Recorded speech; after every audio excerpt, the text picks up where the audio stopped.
Hello everyone, congratulations on finishing up week 2 of MiU. This has been a busy week and I'm sure you guys are just as happy as me that it's almost over. I'm glad that I was able to get everything done on time.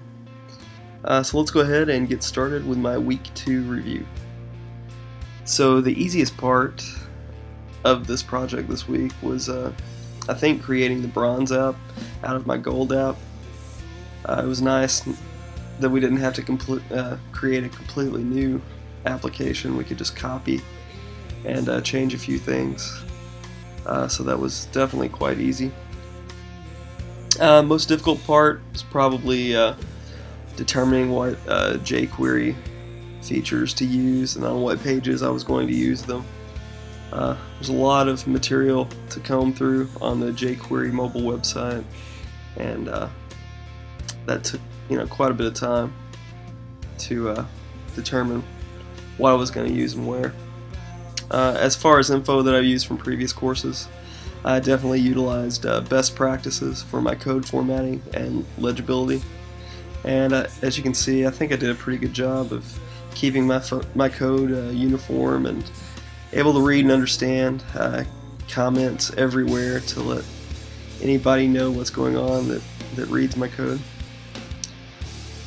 As far as my aha moment, it's probably I was having trouble linking between my bronze and gold app. So I put some fillers out on the Facebook group page, and Kyle actually helped me out, reminded me that I needed to set data Ajax to false on those two links. I had just overlooked it on those two for some reason. I almost kicked myself when he reminded me. That solved that problem.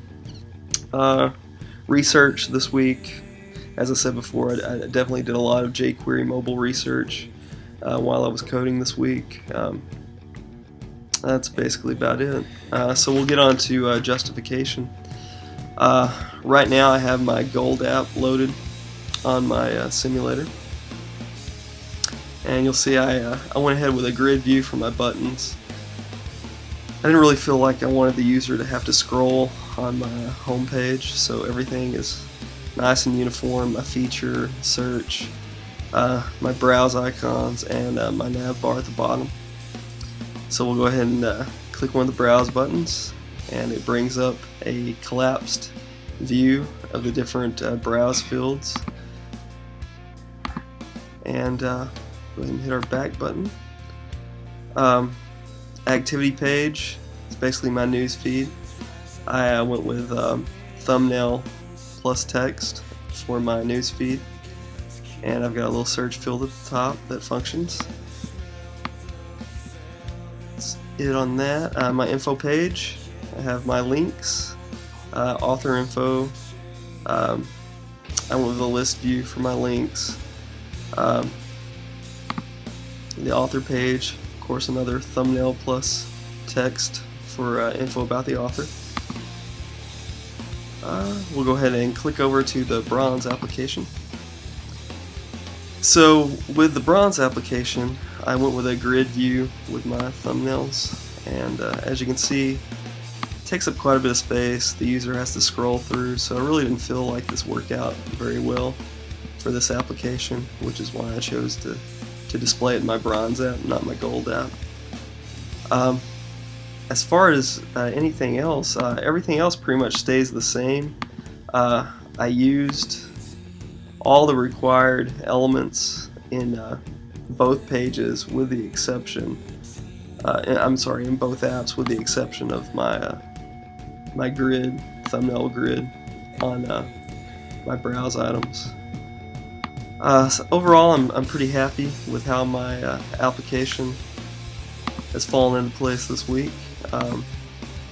Everything works correctly, all my search fields work. I do want to add greater search functionality in the future to this main search field. I just didn't have time to do that this week. Let's see, other than that, my add item page. The CRUD app, the base CRUD app still works correctly. I'll go ahead and click through it. As you can see, the items load. I'll go ahead and hit edit character. All the fields are repopulated correctly. It's been a fun week. Definitely a lot of stuff that we had to do. I'm looking forward to next week. Actually working with the JavaScript more to control everything that we've created with jQuery. I hope you guys have a great weekend, and we will see you next week. Thank you.